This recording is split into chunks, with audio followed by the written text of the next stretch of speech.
Olá pessoal, e aí, como é que vai? Tudo bem? Pessoal, a gente estava falando das aplicações, né, da internet das coisas, IoT. Então vamos voltar para isso? A próxima aplicação que eu quero mostrar para vocês são os carros autônomos. Pessoal, o que é carro autônomo? Basicamente é carro que dirige sozinho, tá, gente?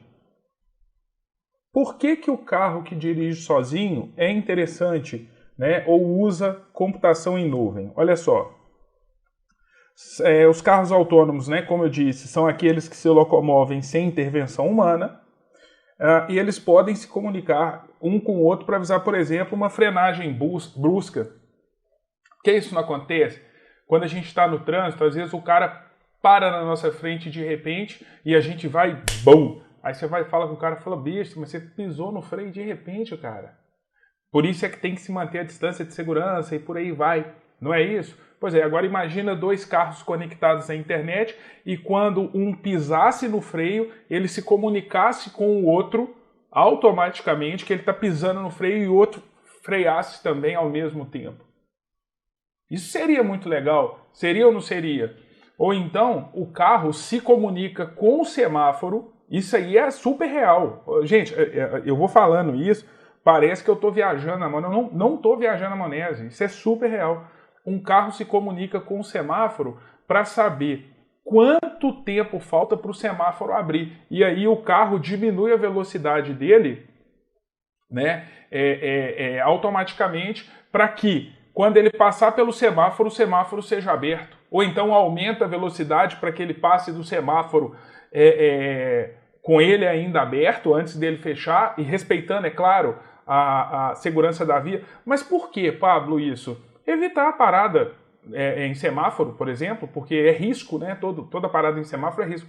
Então, olha para você ver que coisa legal. Não é isso mesmo? E olha só, pode ter também dentro do carro reconhecimento facial. Por que não? Cara, deixa eu te falar um negócio. Se num negocinho desse aqui tem reconhecimento facial, por que no seu carro não? Olha que legal. Você entra no carro, ele faz o reconhecimento facial, ajusta o carro todo para você. E mais do que isso, se ele perceber que não é você que está dentro daquele carro ali, ele pode te mandar uma mensagem pelo smartphone e você pode bloquear para o carro não funcionar. Olha que puta recurso de segurança. Tudo isso é possível com a internet das coisas. Beleza. Então, foi rastreamento de rebanho. Isso aqui é interessantíssimo, tá? Isso aqui, gente, eu até fiz uma postagem lá no meu Instagram. Depois vocês vão ver. Essa imagem aqui, quando eu estava montando esse material, eu postei essa imagem, tá? Lá no meu Instagram, @ E quando o cara não sabe o próprio Instagram? Professor Pablo Leonardo. Então eu coloquei isso aqui lá. Então olha para você ver que legal. Pela imagem aqui a gente já consegue ver, né? Olha lá, call tracking, rastreamento de vacas. A gente implanta um chip na vaquinha, não precisa às vezes nem implantar, pode colocar até no pescoço dela, mas é legal implantar, sabe para quê? Para que a gente consiga rastrear não somente a localização dela, mas a temperatura do corpo dela e algumas outras métricas. Tá certo? Olha lá. Fazendeiros ou donos de animais podem rastreá-los utilizando a tecnologia de sensores. Assim será possível determinar quando eles apresentam problemas de saúde e também saber exatamente onde eles se encontram. Isso aqui já é realidade, gente. Isso aqui já é realidade, tá? Beleza. Ah, e o aspirador de pó. O aspirador de pó eu acho fantástico. Deixa aquele aqui. Isso aqui, tem até uma professora amiga nossa que tem, e muita gente tem, porque isso aqui hoje em dia é barato, não é caro, né? Olha lá, Isso, um aspirador de pó pode ser programado para limpar a casa depois da hora de dormir ou limpar somente os cômodos que estiverem vazios. Sem contar que você pode estar, por exemplo, numa festa, está numa festa lá e você vai falar assim, tinha que dar uma aspirada em casa. Pelo seu celular, você dá um comando para o aspirador e ele tem sensores que vai mostrando por onde ele está passando, onde tem obstáculos e por aí vai. Então ele faz um mapeamento, é um recurso super inteligente também, né? Um aspirador desse aqui hoje deve custar uns 600, 700 reais. Claro, depende da marca, do tamanho, da autonomia da bateria dele e por aí vai, tá? Mas eu não sei se eu já comentei isso com vocês, eu tenho no ar-condicionado. Porque eu tenho um ar-condicionado aqui no estúdio, frequentemente eu saio daqui e deixo esse ar-condicionado ligado, vocês sabem que é caríssimo.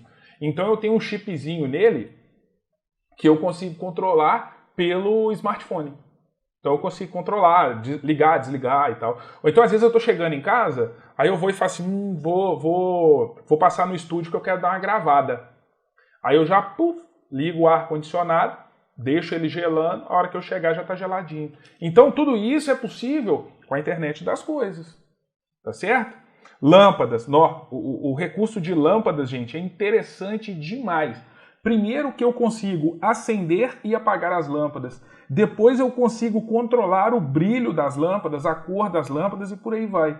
A lâmpada, ela tem sensores que me permite conectar à internet para saber se a lâmpada está acesa ou está apagada. À medida que eu vou me aproximando de casa, a lâmpada pode reconhecer e pode acender conforme o que eu estou configurando. Tá certo? Ou ela pode diminuir o brilho até apagar quando ela detectar que não tem ninguém no ambiente. Tá certo? Ou então, por exemplo, se você está muito silencioso num ambiente, por exemplo, cara, é difícil você imaginar isso. Imagina você na sala de sua casa. O que você vai estar fazendo? Ou conversando com alguém, ou jogando videogame, ou então vendo televisão. Mandando áudio. Então ela vai detectar que tem alguém ali. Mas se ela percebe que está silencioso, você dormiu.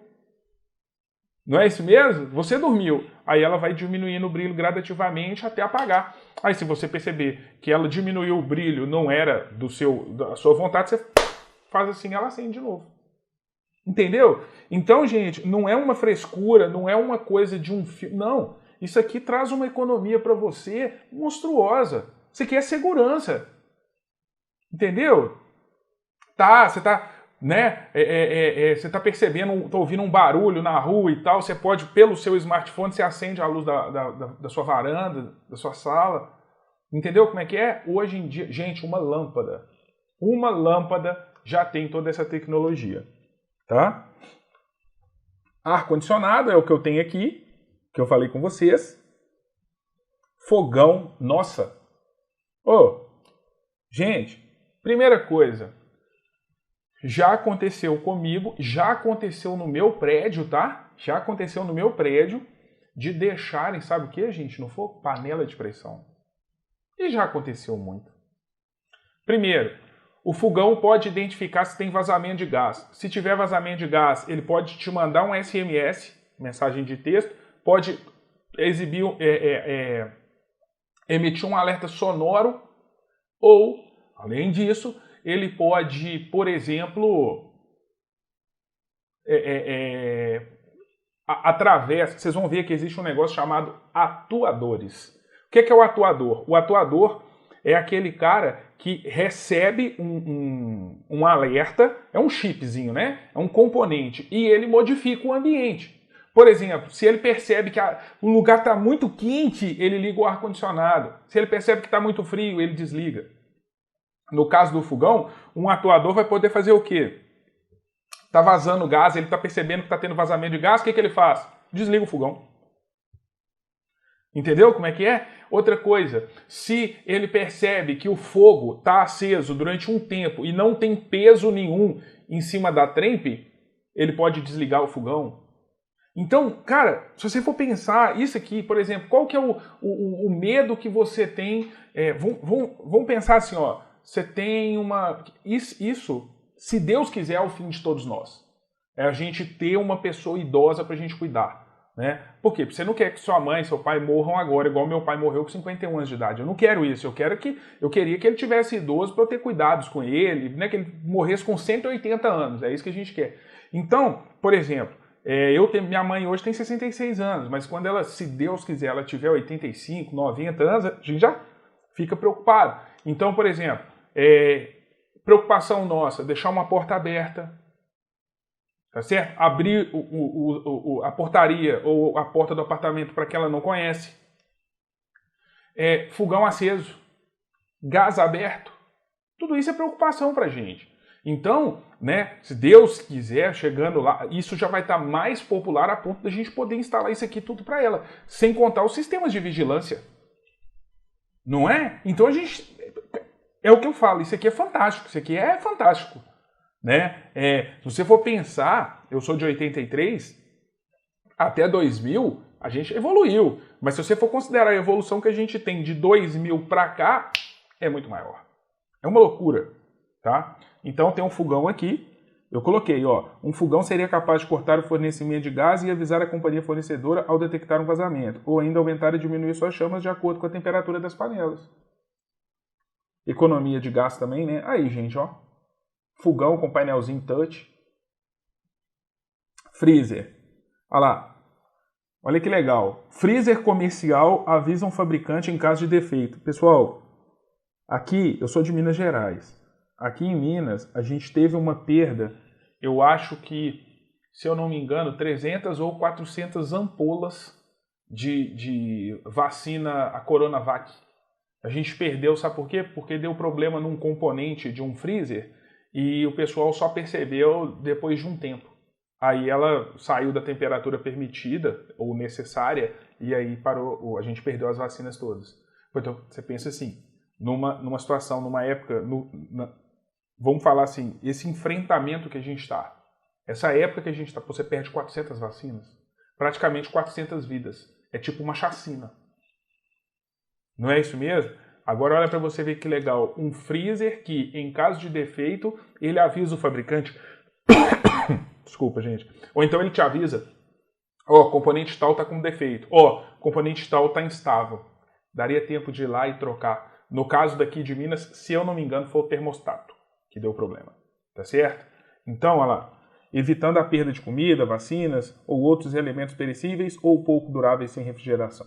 Na verdade, seria possível, inclusive, detectar que determinado produto está chegando ao fim e até mesmo encomendar mais daquele produto, como leite, por exemplo. Isso é real, tá, gente? Isso é real. O freezer consegue detectar quando determinado produto está chegando ao fim. Tá? Isso já existe. Aí. E ele vai e monta uma lista de compras para você e você só dá o ok, passa o cartão lá, manda para ele, ele faz a compra no supermercado e eles te entregam em casa. Beleza, mas o que são essas coisas? Né? Porque a gente chama de IoT, ou seja, Internet das Coisas. Mas o que são essas coisas? Olha lá. O que hoje chamamos de coisas são os objetos, tá? Qualquer objeto que possua sensor e capacidade de comunicação. Tá? Então, por exemplo, o meu smartphone poderia ser uma coisa, mas isso é muito clichê. Né? O smartphone a gente já... Tá, mas por exemplo, quer ver? Eu poderia ter um smartwatch, que são aqueles relógios inteligentes que se conectam à internet. Poderia. Um óculos que se conecta à internet, como a gente tinha aquele... não fez muito sucesso, né? Se eu não me engano, o Google Glass, não lembro o nome dele. É o que a gente chama de computação de vestir. Né? A lâmpada que se conecta à internet, o fogão, a geladeira, o freezer, o carro. Então, tudo isso são as coisas. Então, por isso que a gente fala internet das coisas. Parece que a gente está até falando uma coisa que é meio trambique. Mas o ponto forte aqui para a prova é o seguinte. O que chamamos são objetos que possuem sensores e capacidade de comunicação. Tá certo? Mas por que esses sensores? Para captar dados. Tá certo? Então os sensores, eles captam dados, captam informações. E essa capacidade de comunicação é para que esses dados que foram captados sejam enviados para, né, outras pessoas ou para quem tiver que ser enviado. Geralmente os atuadores, que são os equipamentos de computação que vão fazer alguma coisa para modificar o ambiente. Tá? Olha lá. Conseguem se conectar à internet e receber ou enviar informações. Até aqui tudo bem, pessoal? Beleza. Vamos mais. Como exemplo desses dispositivos, podemos citar... Aí aqui tudo bem, né? Mas aqui é o que eu falei, é clichê. Computador, notebook, tablet, smart TV, já isso a gente já usa. Mas smartwatch, sabe o que é smartwatch, gente? São relógios inteligentes. Deixa eu colocar aqui. Não custa.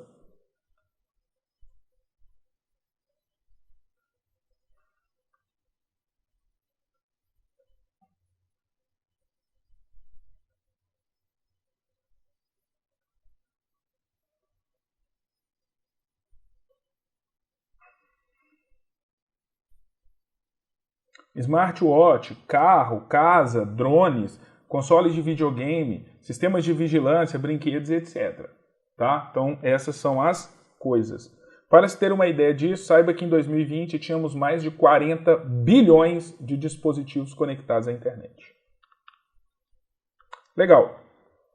Qual é o sentido de se ter uma IoT? Qual é o sentido de você usar a internet das coisas? Faz sentido, não faz? Para que a gente quer isso? Pelo fato de os dispositivos serem munidos de sensores e terem capacidade de comunicação em rede. Então aqui, ó.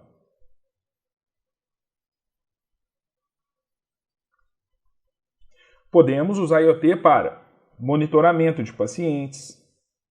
Espera aí, gente. Pessoal, vamos falar a verdade. Você quer uma coisa mais arcaica do que o tal do cartão da vacinação? Pensa. Gente, na era que nós estamos, no avanço tecnológico que a gente está, cartão de vacinação. Olha, eu sou uma pessoa distraída. É difícil. Enquanto a minha mãe cuidou disso, eu tive um cartão de vacinação. Do momento em que eu nasci até quando eu fiz vamos falar assim, uns 27 anos, que foi quando eu saí de casa. Né? Ficava guardado numa caixa que ela tem, o método antigo da caixinha. Beleza. Gente, a partir daí, toda vacina que eu tenho que tomar é um cartão diferente. Eu nem sei onde anda isso. Não é isso mesmo? Ô, gente, e quando a gente vai ao médico, que o médico vira, vai receitar pra gente alguma coisa e fala assim, você é alérgico a algum medicamento? Você nem sabe. Talvez você saiba, mas às vezes você esqueceu. A gente esquece. Não é? Tem gente que é alérgico a camarão, às vezes esquece, aí come, passa aquele sufoco danado, fecha a garganta e tal. Então, você imagina o seguinte, se tivesse um chipzinho implantado, nossa, mas eu não... Tem anticoncepcional, as mulheres colocam um anticoncepcional aqui assim, não é? No braço aqui e tal. Se implantar um chipzinho aqui, não seria nada. Coisa simples, faz um corte e implanta o chip. E nesse chip poderia armazenar as informações sobre todas as vacinas que você tomou. Olha que legal. Seria tipo um leitorzinho de padaria, né? Que você pega e ali já manda a informação para o leitor, para o chip, falando, ó, tomou vacina de Covid, tomou dia tal. No dia tal, manda uma mensagem pro celular dele. Você entende? Ou então, poderia desenvolver uma aplicação que fala assim, ó, para as pessoas que não tomaram ainda a vacina de febre amarela ou de gripe, para as pessoas que não tomaram a vacina de gripe, manda uma mensagem no celular avisando, aí chega no seu celular, ó, a vacina de gripe está disponível. Mas como é que ele sabe que você não tomou vacina de gripe? Porque o seu chipzinho está conectado à internet. E aí o sistema busca todo mundo que não tomou a vacina de gripe ainda. E ao implantar o chipzinho em você, eles podem simplesmente atualizar, cadastrar, fazer seu cadastro lá. É um processo que daria trabalho, é custo, né, para o país, mas é eficiência. Tá certo? Então, só para vocês perceberem aí onde a gente está chegando. Controlando sua temperatura e batimentos cardíacos, isso aqui seria legal, por exemplo. Assim como monitorar o funcionamento e a localização de veículos, etc. Também é possível controlar casas e cidades inteligentes, monitorar áreas de difícil acesso, etc. Isso aqui é muito legal também, né? Se a sua temperatura ou seu batimento cardíaco, por exemplo, se tornam irregulares, Por exemplo, pode ser mandado uma mensagem para o seu médico, falando, ó, tá esquisito aqui e tal, o médico já entra em contato com você. Tá? Desafios da IoT. Né? Quais são os problemas que devem ser resolvidos? O que pode acontecer? Olha lá. Então, como ela é formada por diversos dispositivos, com diversas capacidades e características, temos também diversos desafios a serem resolvidos.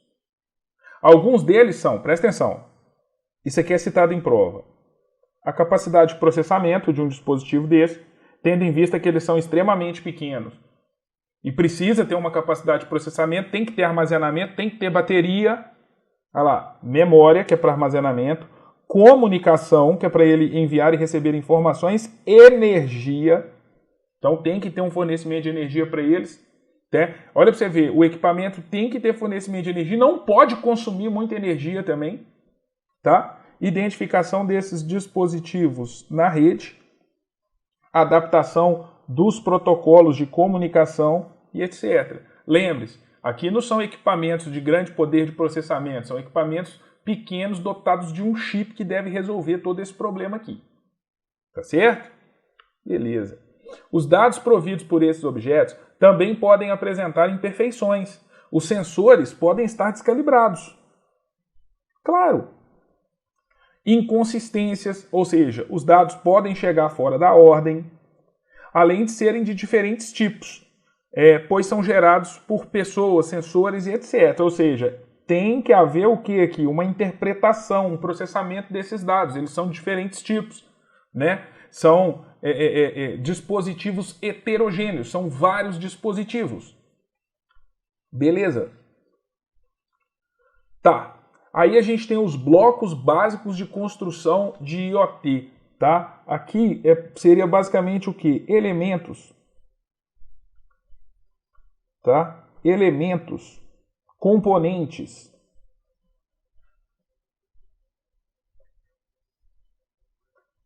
Gente, como não é uma ciência exata, tá? Como não é algo que já está 100% estabelecido, a gente parece que é um conteúdo muito teórico, e na verdade. Mas eu vou mostrar para você questões, eu vou te mostrar questões. Acho que eu vou te deixar na mão? Claro que não, vou te mostrar questões para você entender como isso é cobrado.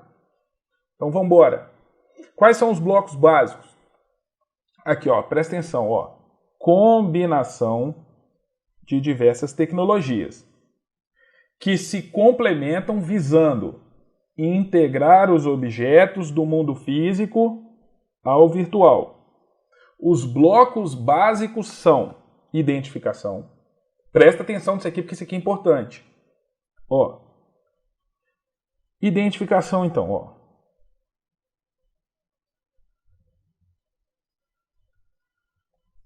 Para que haja comunicação, é necessário que, antes, os dispositivos sejam identificados de maneira única e exclusiva. O IPv6, ele auxilia nisso aqui. Tecnologias como endereço IP, RFID, né, ou RFID, e NFC, que é Near Field Communication, podem ser usados nessa tarefa, de identificar os dispositivos. Eles precisam se identificar. Tudo que vai se comunicar precisa se identificar. Ok? Aí nós temos aqui, ó, eu citei esse nome, sensores e atuadores. Os sensores, o que eles fazem? Coletam dados a respeito do ambiente, objeto, pessoa, animal e envia para centros de armazenamento, onde esses dados serão processados. De acordo com os dados lidos, os atuadores vão reagir ou manipular o ambiente. Se está vazando gás, fecha. Se a chama está fria, esquenta. Se está muito quente, esfria. Se o ambiente está vazio, apaga a lâmpada. Se chegou gente, acende a lâmpada. Atuadores. Eles vão fazer o quê? Atuar. Ok? Beleza. Comunicação diz respeito a como os dispositivos irão se comunicar. Claro, eles precisam se comunicar. Internet, rede. Rede é comunicação. A comunicação tem papel relevante também na quantidade de energia consumida. Obviamente, olha aqui, ó. Bluetooth, Wi-Fi, RFID, NFC ou o NFC são tecnologias de comunicação que são amplamente usadas na internet das coisas. Grava esses nomes aqui para mim. A comunicação pode ser por Bluetooth, Wi-Fi, RFID, NFC ou esse EE 802.15. Tá? Você tem que tomar cuidado, porque a sua banca já falou que uma dessas aqui não pode ser usada, se eu não me engano, RFID, tá? Mas elas podem sim ser usadas. Então aqui, ó. Gravar os nomes das tecnologias.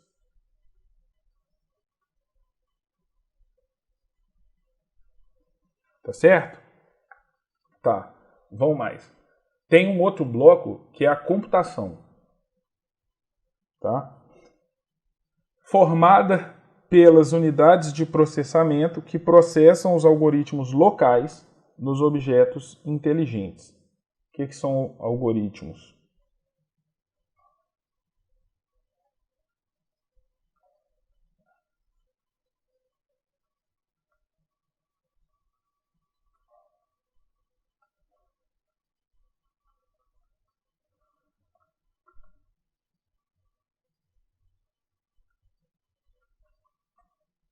Um algoritmo, gente, é um programa, é uma rotina, é um código, é alguma coisa, né, é um programa que serve para fazer alguma coisa.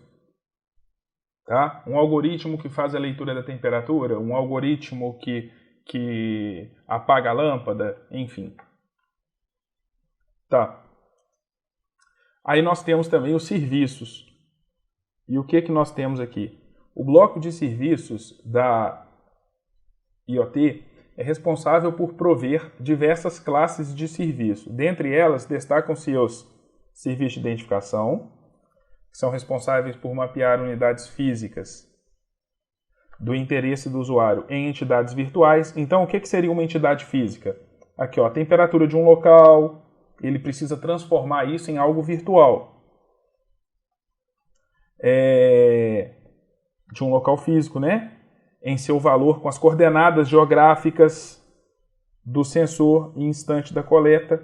Então, é pegar essa entidade física e transformar em uma entidade virtual.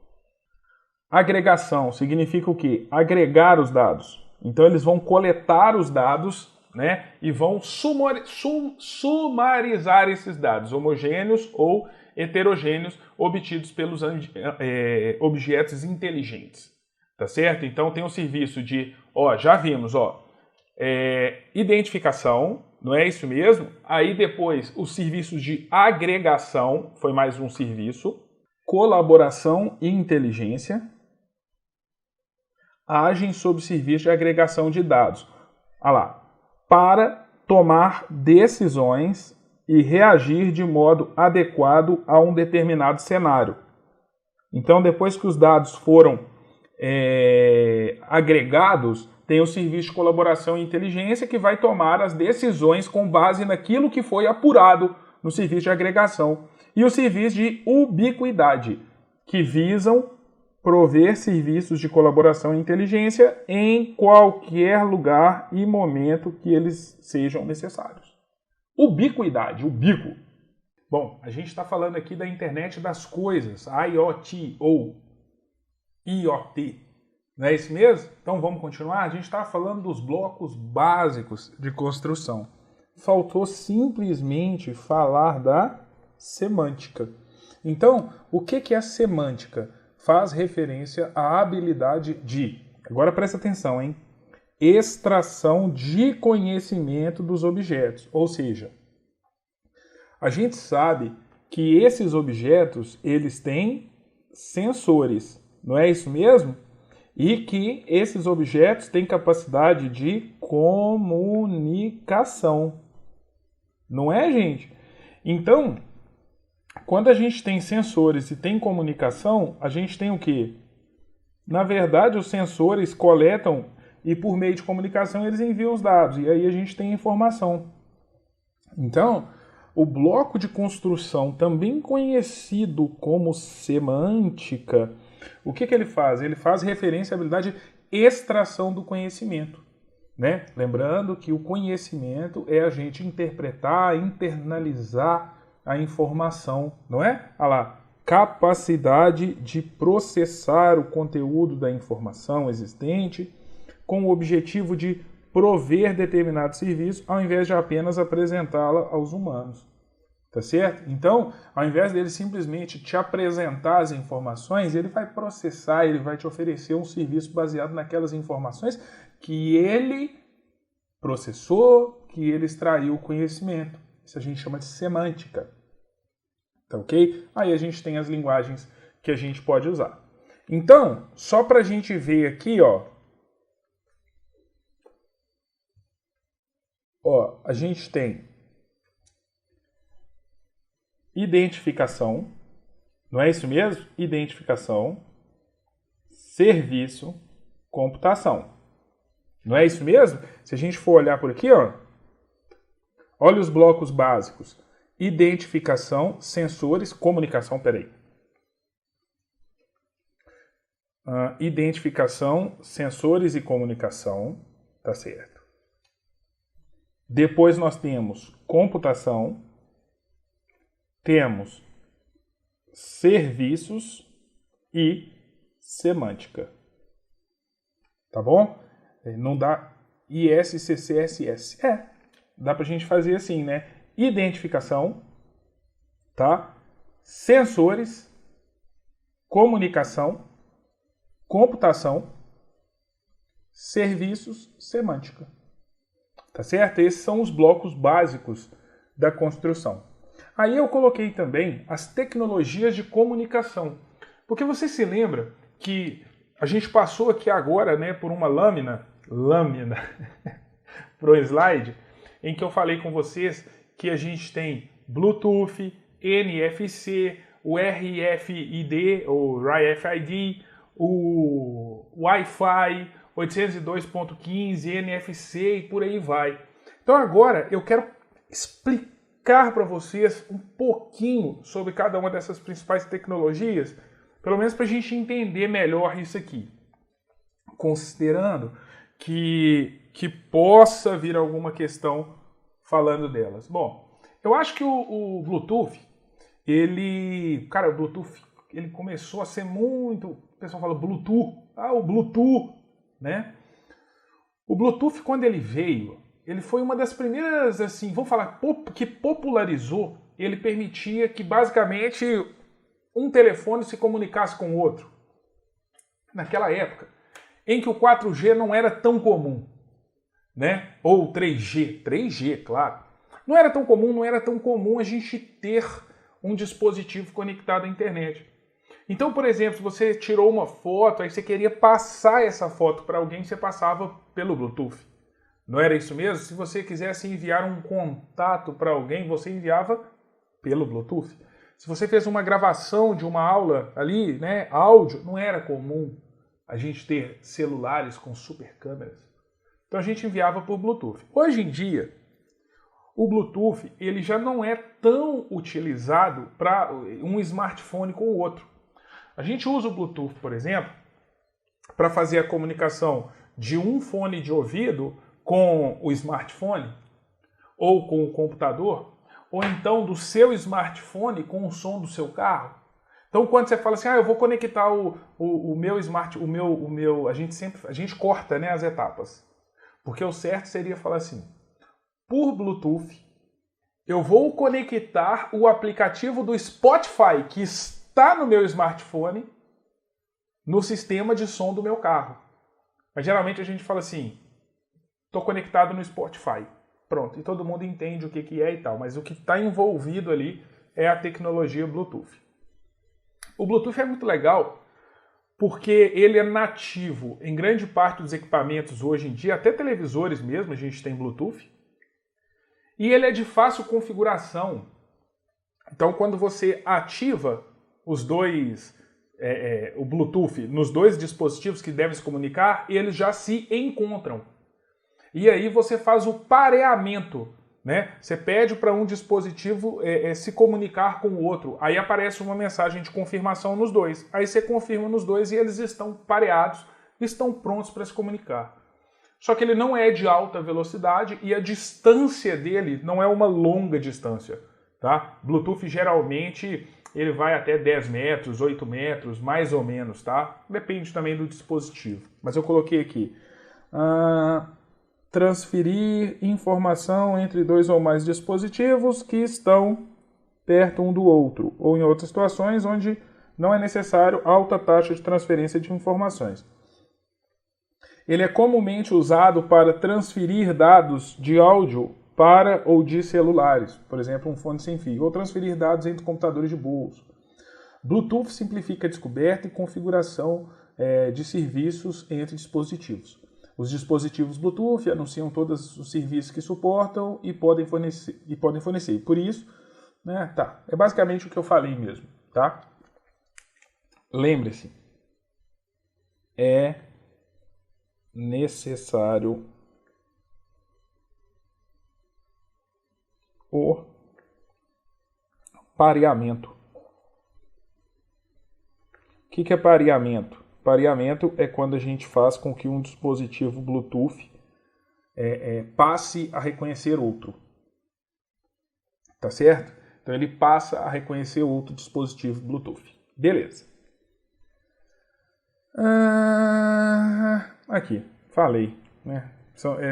É necessário que eles estejam pareados. Aí nós temos o Wi-Fi. O Wi-Fi, gente, a gente erroneamente a gente fala que o Wi-Fi é internet sem fio. Não é. O Wi-Fi é comunicação sem fio. É um tipo de rede sem fio. O Wi-Fi, né, na verdade, tudo vem da tecnologia wireless. Quando a gente fala wire, aqui ó, wire é igual ao quê? Fio.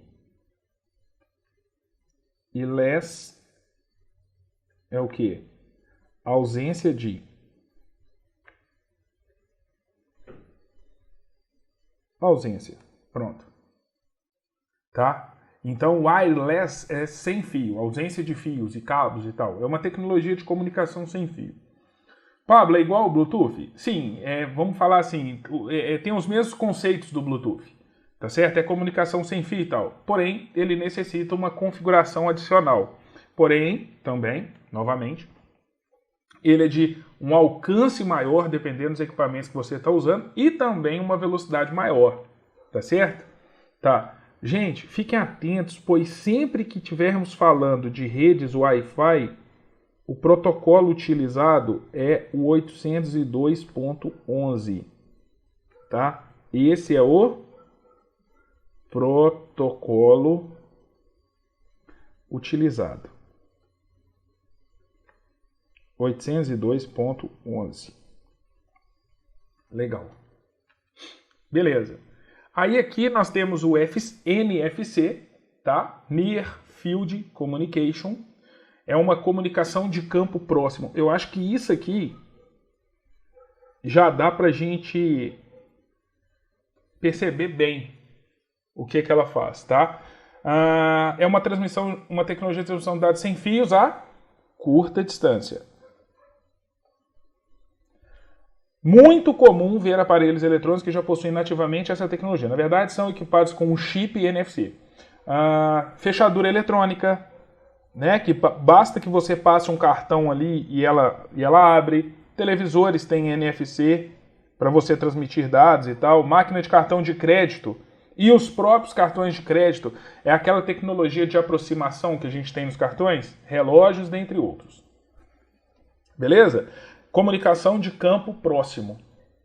Tá? Olha lá. A utilização da tecnologia é muito simples, basta aproximar os equipamentos que sejam compatíveis com essa tecnologia e a troca de dados acontece. Apenas um dos dispositivos precisa estar alimentado com energia. No caso das maquininhas de cartão, tanto o seu cartão tem que ser compatível, quanto a... Deixa eu ver se eu acho o meu aqui. Deixa eu ver se eu pego um de aproximação. Aqui, ó. Quando o cartão ele tem a tecnologia de aproximação, ele tem esse esse sinalzinho aqui. Tá vendo? Então, significa que ele tem NFC. E aí, a máquina, o cartão não tem alimentação, né? O cartão, ele não tem, não é ligado à tomada, não tem energia. Mas a maquininha que vai fazer a leitura, o leitor, ele tem que ser alimentado, né, com energia. E aí, basta que você conecte, né? Você pega isso aqui e encosta na máquina ou passa próximo e ele já faz a cobrança no cartão. Em alguns casos ele pede senha, dependendo do valor, outros não. Isso depende da configuração que é utilizada. Beleza. Então até aqui, então você viu o NFC. Olha lá. Você pode configurar a fechadura de sua casa para que ela reconheça seu smartphone, né? E sempre que aproximar, ela é destravada automaticamente.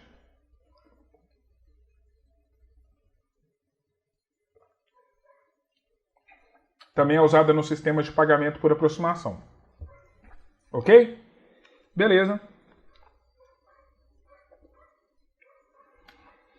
Ela acaba sendo mais... Isso aqui é interessante. Acaba sendo mais seguro que o Bluetooth, porque ela exige que os equipamentos estejam mais próximos, né? Então, você tem que estar bem próximo da maquininha, quase que encostar para que seja feito aí o processamento. Tá? Agora, o que o 5G tem a ver com IoT? 5G é uma geração de conexão móvel. Tá? Outro dia foi até engraçado, né? Como é que esse negócio de propaganda é complicado, né? Passou no Fantástico mostrando sobre a tecnologia 5G, falando que o 5G permite altíssima velocidade de comunicação, bem mais rápido do que o 4G e tal, mas que no Brasil isso ainda não existe. Mas isso passou no Fantástico, deve ter uns 5 meses. Aí falou, no Brasil ainda não existe, então não se engane, qualquer operadora que ofereceu 5G está mentindo. Mostrou isso, está mentindo. Gente, imediatamente, a hora que acabou o bloco do Fantástico, entra uma propaganda de uma operadora falando, nós somos os únicos que temos 5G. Falei, nossa senhora, alguém sendo demitido aí agora, ó. Né? Como é que entra com uma propaganda contradizendo o que foi falado na reportagem? Vai queimar o filme da operadora, né? Da operadora de telefonia, que é muito conhecida e tal, anuncia lá na Globo. Mas o 5G, ele é uma conexão móvel, é uma tecnologia que permite que você utilize a infraestrutura de telefonia móvel também para você se conectar à internet. Isso não é novidade, porque a gente já tem isso desde o 3G. 3G, a gente está no 4G passando para o 5G. Agora, o 5G, quando ele estabelecer total, vai ser muito legal, porque o alcance dele é muito bom, a velocidade dele é infinitamente maior do que a do 4G, então vai melhorar muito. Então tem tudo a ver com a internet das coisas. Olha lá. As redes atuais 4G não foram criadas para dar suporte a IoT. Por quê? Porque a internet das coisas contém bilhões de equipamentos conectados e a infraestrutura 4G não atende perfeitamente a essa demanda. Não atende mesmo. Beleza. A próxima evolução das telecomunicações são as redes 5G. Eu vou até colocar aqui, ó. Estão em teste. Tem que fazer um leilão para olhar a faixa de frequência e por aí vai. Essas redes são mais modernas e permitirão velocidades na ordem de 100 megabits e estão sendo preparadas para atender a enorme demanda da internet das coisas. Quer ver? Eu vou fazer um teste aqui da minha conexão com a internet nesse momento, tá? Só que vou usar o meu 4G e aqui no estúdio não funciona maravilhosamente bem o sinal de telefonia, graças a Deus. Porque é uma desculpa que eu dou para as pessoas. Falo assim, não me liga não, porque aqui no estúdio não funciona legal não. Graças a Deus, né? Tá, vamos fazer o teste aqui, quer ver? Se você quer fazer um teste da sua conexão, você pode usar esse site, fast.com. Aí eu vou fazer aqui para você ver, numa 4G. Ó, vou esperar ele concluir o teste aqui para você ver a velocidade média. Claro, considerando que, como eu te disse, o lugar onde eu estou não é grandes coisas assim em relação a sinal. Mas a minha velocidade média é 1.9. Tá vendo? Então, 1.9 megabits por segundo. Imagina dando 100. Tá. Então, você perceba o seguinte, eu te mostrei ali, na 4G, a gente ainda consegue usar a internet das coisas numa velocidade relativamente baixa. Agora, quando a gente fala que 2 megabits por segundo, né, é pouco, cara, quem fala isso não lembra dos 56 kilobits por segundo da conexão de escada, né? Mas, no tempo que a gente está hoje, 2 é pouco, tá? Então, a popularização da internet das coisas e sua utilização de forma integral e massiva depende da chegada das redes 5G. Simplesmente porque a gente precisa de disponibilidade de conexão e velocidade de conexão também. Acontece que, por exemplo, quando chega o 5G, nem todos os smartphones, por exemplo, ou os equipamentos serão compatíveis com o 5G. Então depende também de uma nova leva de equipamentos que está vindo aí. Tá certo? Beleza. Aí aqui, ó, coloquei que, só para uma informação, tá? Que grandes empresas como a Intel, por exemplo, fecharam parceria para homologar o 5G, especificamente de modo que dê conta dessa futura inevitável realidade, IoT, né? Desenvolvendo chips compatíveis que foram implementados em uma série de dispositivos IoT mais recentes. Legal.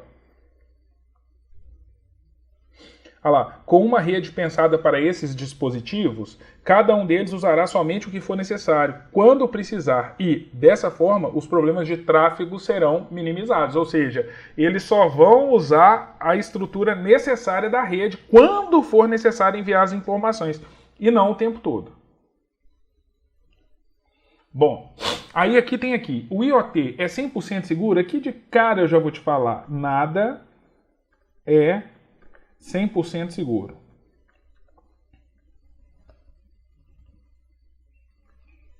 Tá? Ô, gente, tem um amigo meu que ele é droneiro. Ele é piloto de drone, é o Igor. E nós fizemos uma obra aqui no prédio e eu precisava que ele filmasse. Eu acho que eu já até comentei isso com vocês, né? Mas só para relembrar. E eu falei, ô Igor, tem como você trazer seu drone aqui? Ele falou, cara, meu drone ele caiu. Eu falei, caiu? Mas engraçado, porque o drone, até quando a bateria tá acabando, ele volta pra pessoa, né, de acordo com os sensores dele. Então ele falou, não, cara, eu fiz uma atualização nele aqui e ele pirou. Ele tava a uma certa altura, ele despencou. Graças a Deus tinha uma árvore, que ele amorteceu na árvore e caiu no chão. Aí eu falei, nossa, cara, que perigo. Ele falou, não. E teve um amigo meu que fez a mesma atualização, ele saiu numa praça, o drone fez um rasante e pegou nas pernas de uma senhora ou de uma criança, não me lembro. Chegou a machucar. Então, e machuca. Teve eu não sei se foi o Gustavo Lima, que tinha um drone no palco, ou o Luan Santana, ele foi segurar o drone para filmar, aí pegou as hélices, pegou na mão dele, deu um corte feio, teve que dar ponto, só uma sangueira danada. Então, o que a gente tem que pensar é o seguinte, a internet das coisas está aí. A gente, se você olha só pelas aplicações que eu te falei, carro autônomo, desgaste de peça, né? Mede desgaste de peça, mede vazamento de fogão, não sei o que tal. Se um equipamento desse for invadido e controlado remotamente, o que é perfeitamente possível, afinal de contas ele tem sensor e tem comunicação, então se um dispositivo desse é acessado de forma incorreta, nossa, você imagina um carro que no momento que é para parar, ele acelera. Ou no momento que é para acelerar, ele para. Então, tudo que tem comunicação, gente, tudo que pode ser controlado remotamente, corre riscos ou envolve riscos. Não é 100% seguro. Inclusive, esse é um desafio, tá? Olha lá, nada é 100% seguro. O que existe são regras que devemos seguir para termos mais segurança em relação aos nossos dados. Pelo fato de os dispositivos que se conectam ao IoT serem mais simples e possuírem menos capacidade de processamento e armazenamento, além de terem que ter um reduzido consumo de energia, os recursos de segurança não são muito avançados. Pessoal, são dispositivos extremamente simples. São dispositivos pequenos que não podem consumir muita energia, a capacidade de processamento é pouca e de armazenamento menor ainda. Então a gente não consegue instalar super softwares de segurança ainda, tá? Então você tem que estar atento, por exemplo, às suas senhas, mecanismos de controle de acesso, tá? Mesmo elas sendo simples, olha só o que eu te falei, as coisas têm capacidade de comunicação em rede, recebem e enviam dados, ou seja, pode ser utilizados em uma botnet, por exemplo. O que é botnet? Botnet é uma rede de zumbis. Eu infecto uma série de... Até então a gente usa botnet para computadores. Até então, sim, para computadores. Então, eu consigo infectar uma série de computadores e faço com que esses computadores sejam zumbis. Ou seja, eles vão obedecer aos meus comandos. Então, eu posso planejar um ataque usando essa botnet. Então, é como se fosse aquela brincadeira siga o mestre. Aqui em Belo Horizonte a gente chamava de primeiro mandão. Que é que, por exemplo, vai um na frente. Tá de bicicleta normalmente. Aí ele sobe na calçada, aí todos os outros têm que subir. Aí ele desce a calçada, aí todos os outros têm que descer. Aí ele desce da bicicleta, sobe na árvore, aí todo mundo tem que fazer a mesma coisa. Botnet é isso, é uma rede de zumbis. Na botnet, o seu computador ele é invadido, infectado, e ele vai atender às minhas ordens, sem que você saiba. Então eu posso, por exemplo, potencializar um ataque. Disparar e-mails para vários computadores, entrar em vários serviços ao mesmo tempo, tirar serviços do ar. Agora, com a internet das coisas, isso fica ainda mais fácil e mais eficiente. Por quê? Porque, por exemplo, numa casa você pode ter, sei lá, 30 lâmpadas conectadas à internet. Então, ao invés de eu invadir um dispositivo e fazê-lo um zumbi, eu estou fazendo 30 e a segurança deles é menor. O seu computador tem antivírus, firewall, anti-spyware, uma série de recursos de segurança. Esses equipamentos não, tá? Pelo menos até então não. Então a gente pode usá-los sim para potencializar ataques. Então tem que tomar cuidado, ok? Beleza. Aqui a gente tem algumas questões para a gente resolver, tá? Eu vou resolver aqui de uma vez essas questões, mesmo que seja um pouco mais rápido, só para vocês verem como que isso cai na prova. Pode ser? Eu queria que vocês resolvam antes de mim. Pode ser? Tenta resolver aí antes de mim.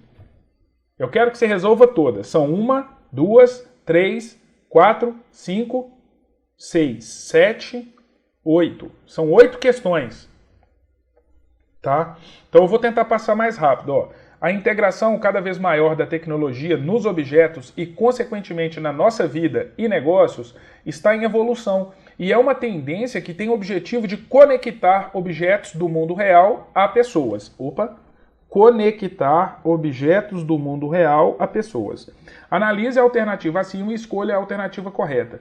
É a internet das máquinas? É a internet das pessoas?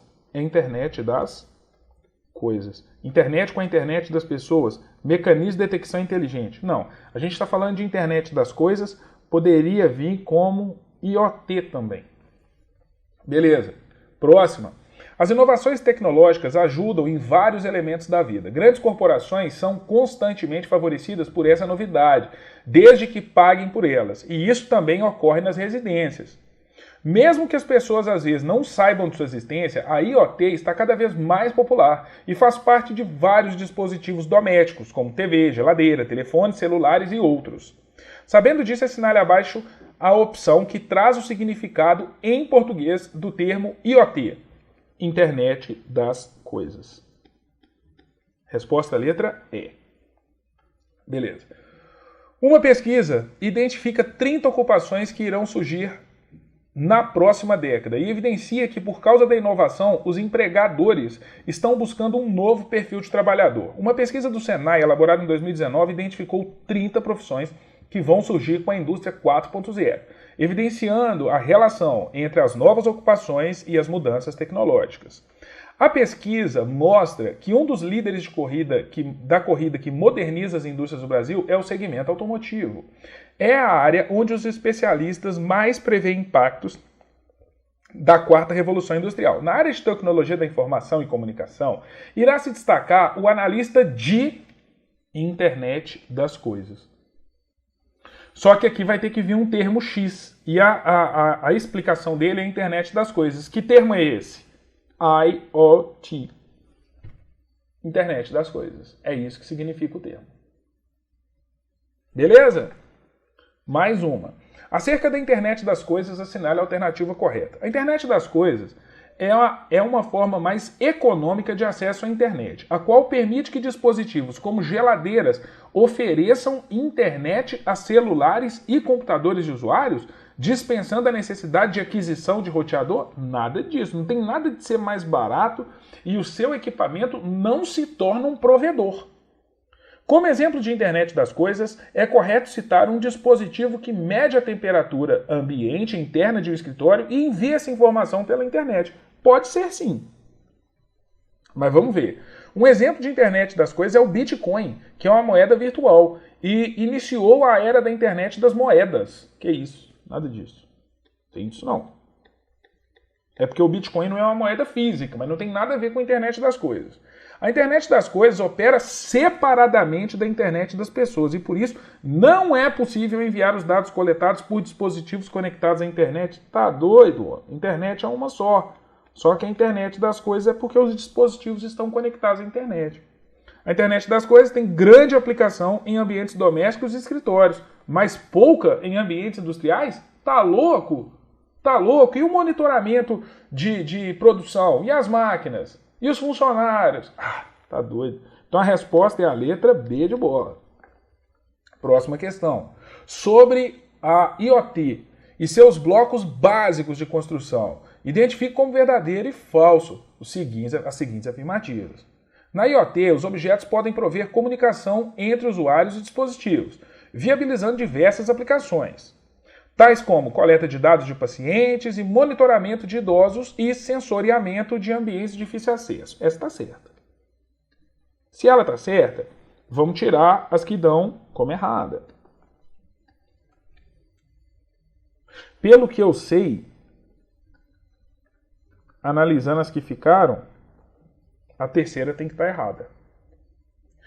Comunicação. Bloco básico essencial, visto que é primordial identificar os objetos para conectá-los à internet. Tecnologia como RFID, NFC e endereço IP pode ser empregado para identificar os objetos. Sim, mas aqui não é comunicação. Na verdade, aqui é identificação. Então, isso aqui está falso. Não é? Computação. Sensores coletam informações sobre o contexto em que os objetos se encontram e, em seguida, armazenam e encaminham esses dados para um armazém de dados. Não, isso aqui é comunicação e não computação. Isso aqui é comunicação. Então, tá falso. Semântica. Refere-se à habilidade de extração de conhecimento dos objetos da IoT. Tá certo. Então fica VFF, V. Resposta letra A. Beleza. A respeito da configuração de redes IP, julgue o item. A evolução do endereço IPv4 de 32 bits para o IPv6 de 128 bits vai de encontro às necessidades e tendências da IoT. Sim. Por quê? Mais combinações, mais equipamentos conectados. Ok? Então essa aqui está certa. Mais uma. A internet das coisas, fusão de redes de informação e de redes físicas, permite monitorar operações ou processos por meio da comparação entre o que é executado e o que foi previamente planejado. Sim, pode também, sem problema nenhum. E redes Wi-Fi e Bluetooth podem ser utilizados para IoT. Já o NFC não atende a demanda. Lembre-se. Wi-Fi, Bluetooth, NFC, RFID, etc. Então essa aqui está errada. Na verdade, agora a gente está iniciando um novo módulo, tá? Dentre esses que fazem parte da transformação digital, esse é um dos mais cobrados, que é a parte de Big Data, tá certo? Esse aqui certamente é um tópico novo para vocês, tá? Em prova da PRF nunca caiu. Em prova da PF, ele foi cobrado na última prova, que foi a prova de 2018. Por que eu estou comparando com a PF? Porque é elaborada pela mesma banca e é um concurso federal da mesma forma. Tá certo? Então vamos lá. Gente, o que é Big Data? Na verdade, a gente fala em Big Data, a gente não está falando simplesmente em grandes dados, em arquivos muito grandes. A gente está falando em uma quantidade muito grande de dados, uma variedade muito grande, ou seja, diversos tipos de dados, tá? É uma variedade muito grande. Então tem foto, arquivos informações em texto, posts em redes sociais, áudio, vídeo, imagens. Então uma variedade muito grande, gerada a uma velocidade muito grande, tá certo? Então isso é o Big Data, é esse conjunto de dados muito grande e que é gerado a uma velocidade muito grande de forma muito variada, tá? Olha lá, estamos presenciando um boom de informações. Essas informações são são geradas pelos nossos smartphones, pelos sites da internet, leitores de RFID, câmeras de controle de vídeo, etc. Tudo isso gera uma grande massa de dados estruturados e não estruturados. Aqui vai ter um detalhe que a gente vai... Essa parte aqui de estruturados e não estruturados, isso é importante pra caramba. Beleza. A queda dos custos de processamento e armazenamento mudou a fórmula com que geramos e armazenamos informação.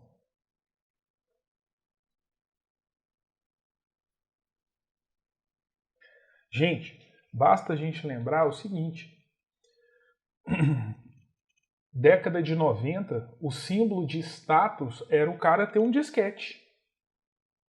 Uma caixinha de disquete, né? Devia ter, sei lá, custar o quê? Uns R$40 uma caixa de disquete. Cada disquete, a capacidade dele era de 1.44 megabytes. Cada disquete, gente. 1.44 mega. Hoje em dia, com os mesmos R$40, você compra um pendrive de 32 gigabytes. Por exemplo. Quer ver? Eu vou fazer um cálculo rápido aqui para você ver, só para você entender. Vamos calcular aqui quanto que seria, né, para a gente... vamos falar assim, o custo do armazenamento, né? Então seria... deixa eu ver se eu consigo fazer esse cálculo aqui. Considerando, se a gente tivesse um disquete de 32 GB, tá? Seria 32 vezes 1024, tá? Então seria de 32.768. Deixa eu anotar aqui. Só para vocês entenderem. Tá. Beleza. Aí, então eu pego os R$40, tá? R$40, vou colocar 40 dividido por 1.44. Então, beleza, vezes... Gente, seria R$910,22. Se eu fosse comprar, olha para você ver, se essa capacidade aqui, que hoje custa R$40, se eu fosse usar o preço antigo, custaria R$910 um disquete com a mesma capacidade desse pendrive. Então, o que eu quero que você entenda com esse meu cálculo maluco é que o custo de armazenamento ele diminuiu muito. Até porque a quantidade de informações que a gente tem hoje é muito grande. É muito grande. Pessoal, só para vocês terem uma ideia, antigamente as datas nos sistemas eram armazenadas assim, ó, 8/12/83. Sabe por quê, gente, que era armazenado assim? Porque se fizesse assim, ó,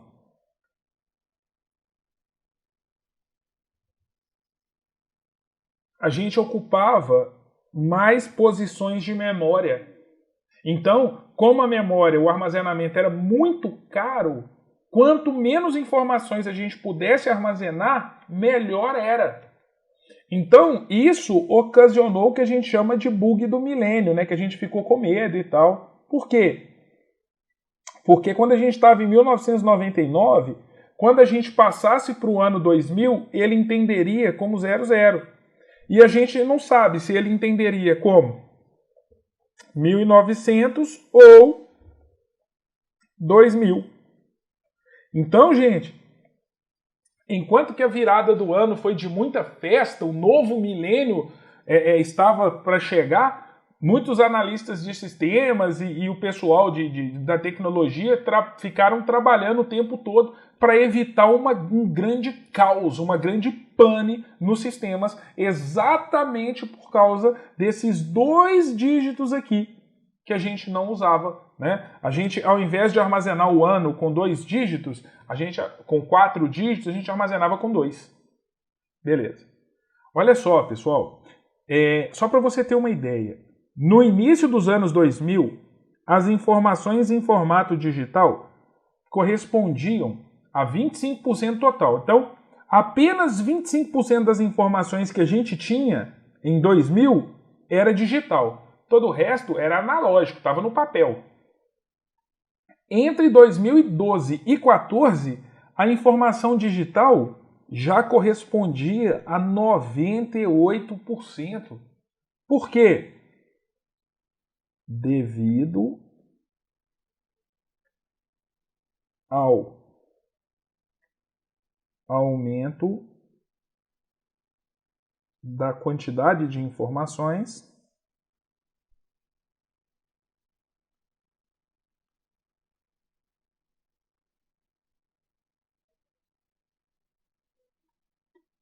e diminuição dos custos de armazenamento, tá? Então, diminuição também dos custos de armazenamento. Isso possibilitou que a gente armazenasse mais informações em meio digital. Ficou barato. E hoje em dia, tudo que a gente tem gera informações o tempo todo. Os nossos smartphones, eles armazenam informações sobre o que a gente faz, com quem que a gente conversa, quanto tempo a gente passa em cada tipo de aplicativo, se a gente usa mais o chat, se a gente usa mais as redes sociais e se redes sociais, se a gente usa mais o Snapchat, o Instagram, o Twitter, o Facebook, tá? Se a gente compra, quanto que a gente gasta, qual que é o nosso quanto tempo que a gente utiliza o smartphone por dia, durante quanto tempo a gente fica olhando para a tela e cada vez que a gente olha o smartphone, a gente fica quanto tempo olhando para ele. Até isso, até essas informações, gente, vão sendo geradas o tempo todo. E isso pode ser usado de uma forma muito estratégica, de uma forma muito legal. Só que a gente precisa encontrar uma forma de capturar essas informações, armazenar as informações, tratar as informações e ainda decidir o que a gente vai fazer com ela. Tá certo? É aí que é o desafio do Big Data. Beleza.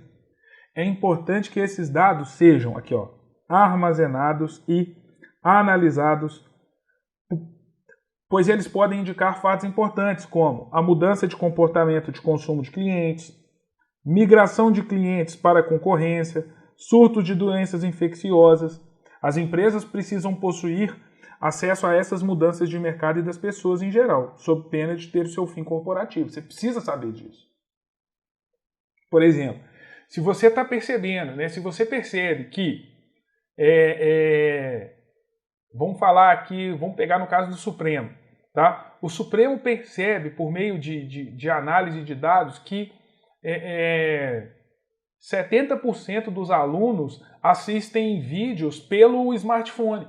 Só que vamos imaginar que a plataforma do Supremo não funciona bem em um smartphone. O que o Supremo tem que fazer? Caramba, peraí. Se 70% dos alunos assistem pelo smartphone, a gente precisa disponibilizar o acesso pelo smartphone para que a gente não perca alunos para a concorrência. Então, gente, as empresas que não estão ligadas nisso, elas podem decretar o fim corporativo. É o fim da empresa mesmo. O mercado hoje ele é desleal, tá? Ele é voraz. Tranquilo. Então tá aí. Beleza. Empresas estão fechando por não prepararem para esse ambiente de múltiplas informações. Informações internas, de apoio à decisão, inteligência de negócio, concorrência. Isso faz com que suas ações em busca de melhoria se tornem limitadas. Porque, gente, não adianta nada a gente conseguir armazenar esse tanto de informação se a gente não processa, se a gente não trata essas informações, porque essas informações, elas sempre têm que facilitar isso aqui, ó. Tomada de decisão. Tá, gente? Sempre, sempre, sempre vai ser relacionado à tomada de decisão, que é a tarefa principal na vida de um empreendedor, né, gente? Decidir. Também impede a realização de ações de manutenção e sobrevivência competitiva. É necessário dar atenção ao que se chama de Big Data, bem como investir em ferramentas de análise e tomadas de decisões.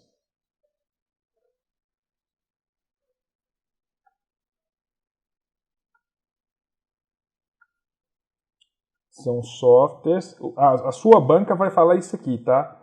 São softwares e computadores poderosos.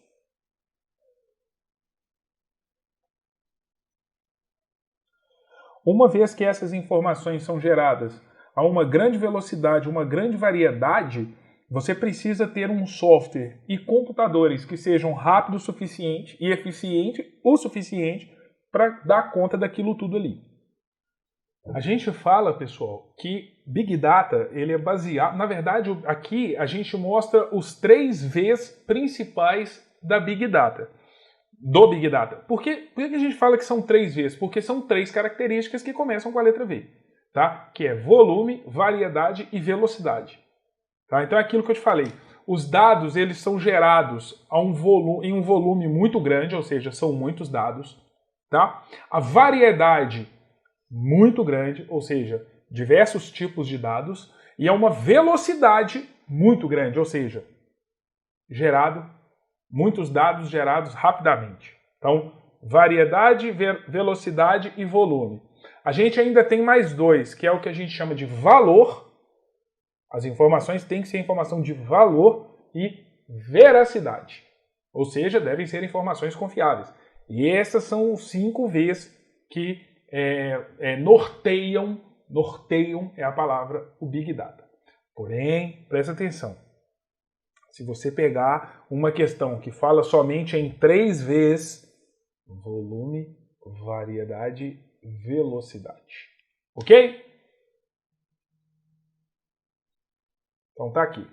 As tecnologias de Big Data descrevem uma nova geração de tecnologias e arquiteturas projetadas para extrair economicamente o valor, aqui ó, extrair valor de volumes muito grandes e uma variedade de dados, permitindo alta velocidade de captura, descoberta e análise. Isso aqui é uma questão CESP, tá? O objetivo é obter alta velocidade de processamento na captura, mas não só na captura, na descoberta e na análise dessas informações, e transformá-la em informações importantes no âmbito de gestão de negócio, e determinar ações corretivas ou de adequação.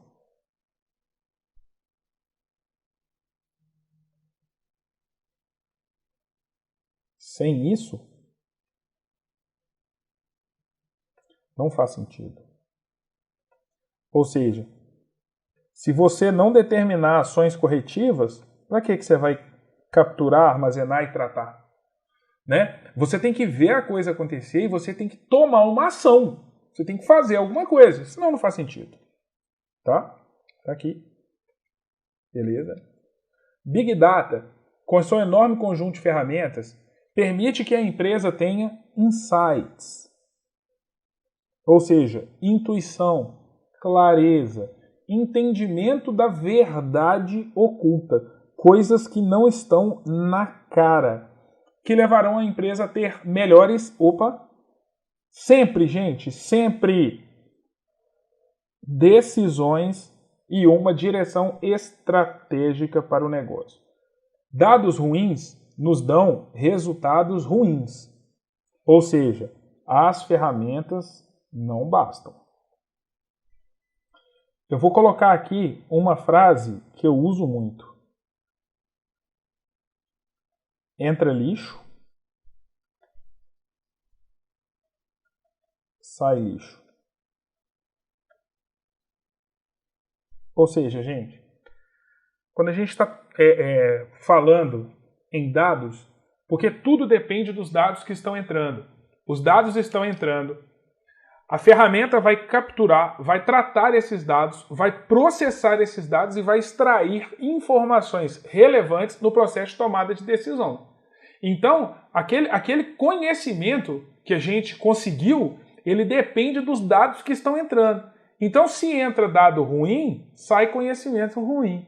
Se entra dado bom, entra conhecimento bom. Então, não adianta você ter super ferramentas, super computadores e analistas se os dados que você está recebendo não são dados bons. Aplicações possibilitam analisar dados estruturados. O que são dados estruturados?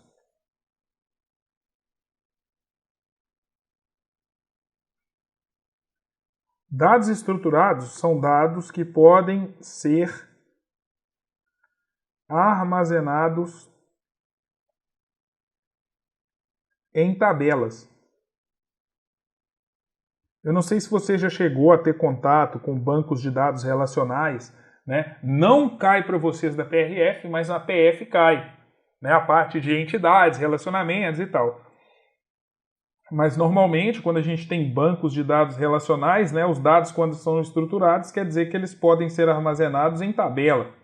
Por exemplo, você tem uma tabela aqui com o código do cliente, o nome do cliente, a idade do cliente. Tá? Isso é muito fácil e muito bonito quando se trata de informações textuais. Agora, por exemplo, você não consegue colocar fotos aqui dentro, postagens de redes sociais, você não consegue organizar dessa forma. Aí a gente vai usar outras estruturas, como arquivos, grafos e por aí vai. Tá certo? E não estruturados, como registro de call center, postagem nas redes sociais e blogs, registros de software de relacionamento com o cliente, balanços patrimoniais, assim como os chamados sentimentos em redes sociais, que nada mais são do que opiniões sobre determinados produtos e serviços.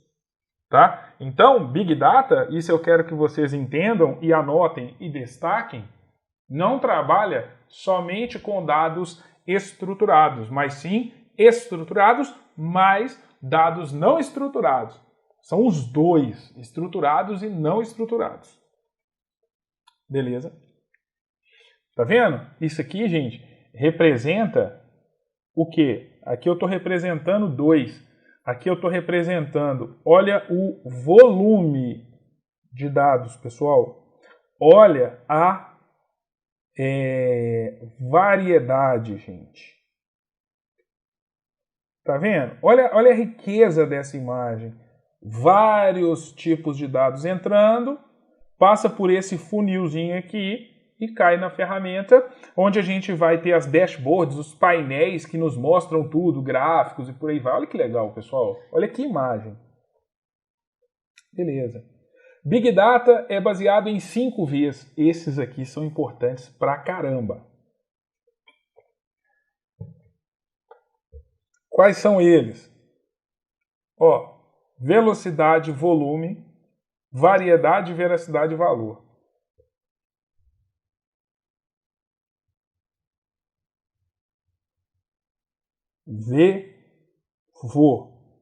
Vá, vevá. Talvez assim você lembre melhor. Vevová, vevá. Velocidade, volume, valor, veracidade e... Não. Velocidade, volume, variedade, velocidade, valor. É difícil, né? Não é fácil, não. Então, vamos lá. Vamos explicar agora o que são cada um desses Vs. Pessoal, olha só. Há uma estimativa... Bom, vamos lá. Falar de velocidade tem a ver com a grande agilidade com que as informações são geradas por todos os dispositivos que a gente tem. Há uma estatística, tá aqui, ó, que são 29 terabytes de informação por segundo no mundo. E ainda temos a internet das coisas, que a gente já viu, que são equipamentos conectados à internet com capacidade de comunicação, não é isso mesmo? Então essa quantidade de informações ela tende a aumentar muito. É uma enxurrada de informações. Então isso tem a ver com o quê? Velocidade. Ok? Beleza. Volume tem a ver com as grandes quantidades de informação. Ô, gente, só toma cuidado, porque em prova isso aqui é questionado. Eles perguntam, velocidade tem a ver com a grande variedade de... Não, aí não é velocidade, aí é variedade. Então, esses pilares, eles são perguntados em prova. Ah, eu tenho que saber, mas é lógico que tem. Claro que tem. Tá? Então, volume. Então, aqui, ó.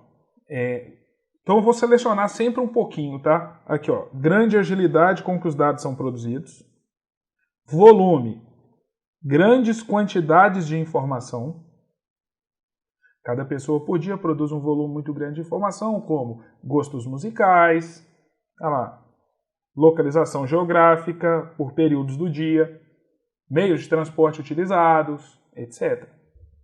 Por exemplo, cara, olha que louco, né? Como eu já estou estudando isso já há algum tempo, então tenho a mente um pouco mais aberta para isso.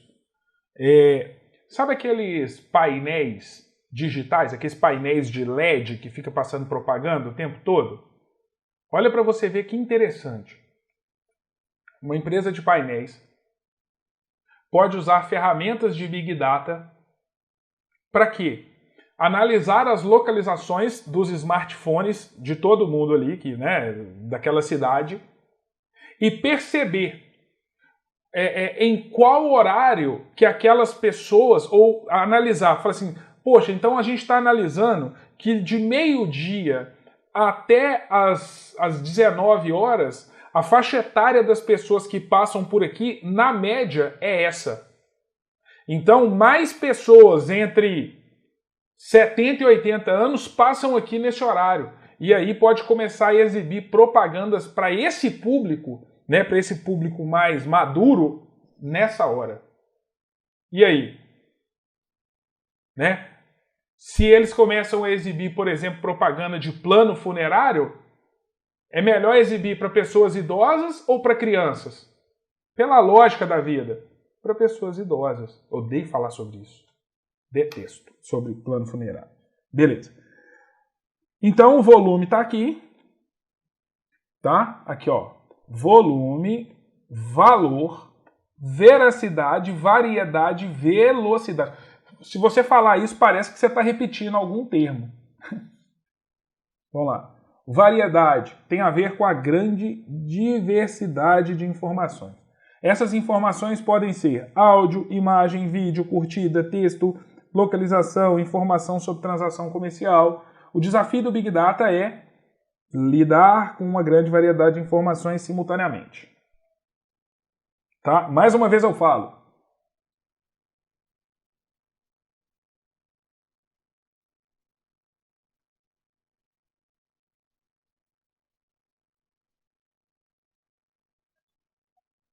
estruturados e não estruturados. Beleza? Depois, a veracidade, tá? Necessita de garantir que os dados sejam autênticos e verdadeiros naquele momento. Por exemplo, nem tudo postado em uma rede social é verdadeiro e confiável. E podem existir dados com erros, assim como em todos os sistemas. Tá? Então, gente, por exemplo, existem dados que foram interessantes ontem, mas que hoje já não é mais interessante. Por exemplo, se está chovendo ou não, né, ontem. Essa informação de se está chovendo ou não de ontem já não serve para hoje. Tá certo? E nós temos o valor. Nenhum dos conceitos trabalhados até então fazem sentido se não for possível extrair valor dos dados. Nos projetos de Big Data, devemos sempre definir muito bem uma estratégia para extrair valor das informações analisadas, ter objetivos claros e metas do que queremos conhecer. Estamos falando de Big Data. Na última aula, eu terminei falando para vocês dos 5 Vs que norteiam o Big Data: velocidade, variedade e volume. Veracidade e valor. Te expliquei cada um desses Vs, te falei que é importantíssimo que você reconheça cada um deles e consiga identificar também na prova. Pessoal, o que é o Big Data Analytics? Tá? Vamos lá. É o desdobramento do Big Data que identifica poderosos softwares capazes de tratar esses dados e também técnicas com o objetivo de transformá-los em informações úteis ao negócio. Tá? Então, Big Data Analytics, né, é um braço do Big Data. São as ferramentas que a gente vai usar, né, os softwares que a gente vai usar para tratar essas informações que foram capturadas. Tá? Como tirar proveito dessa informação atirada por todos os lados no mundo digital? Existem milhões de dados e eles estão em constante crescimento nos sistemas internos de nossas empresas.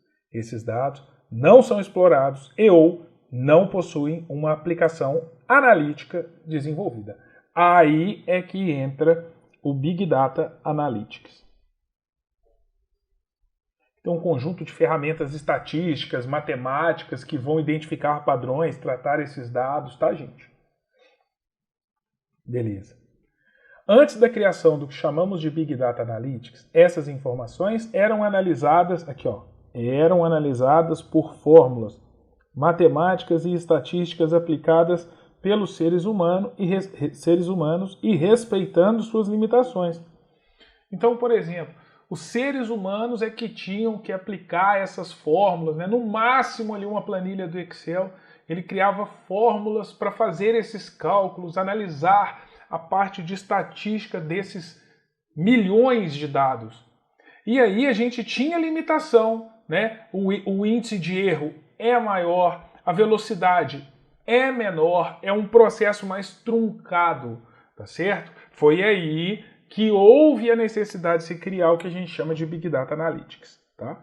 Com a diminuição do custo dos equipamentos de processamento e armazenamento, esses cálculos e análises passaram a ser feitos por softwares que conseguem processar uma quantidade gigantesca de informação em altíssima velocidade. É o Big Data Analytics. Ok. Tá? Então eu coloquei aqui uma imagem, né? Antes era matemático, agora o negócio é automático. Tá, aí eu quero falar para vocês a respeito de análise preditiva. Isso aqui é um outro tópico que aparece em prova, tá, gente? Análise preditiva. Tá? Aqui, ó. Aqui que tá eu vou falar assim, quer ver, ó? Ó. Seria como prever o futuro. Nó. Aí ficou bom, hein? Ou seja,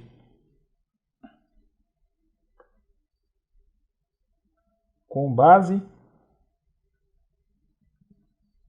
em dados e eventos passados.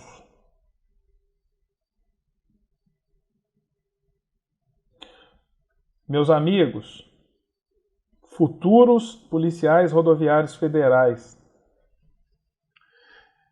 eu sei, tá? Esse é o momento de eu falar isso para vocês. Eu sei que tudo é muito vago, tá? Quando a gente estuda, por exemplo, a parte de segurança da informação, quando a gente estuda a parte de internet e redes, são conceitos que existem desde 1950, 60. Está tudo muito bem estabelecido. O que muda, às vezes, é uma tecnologia ou outra que surge, uma rede social ou outra que vem, mas é tudo estabelecido. A parte de Big Data, ela é, né, desse milênio, ela é do novo milênio. Ela é vamos falar assim que ela é do século XXI. Tá? Big Data começou a pegar forte de 2010 para cá.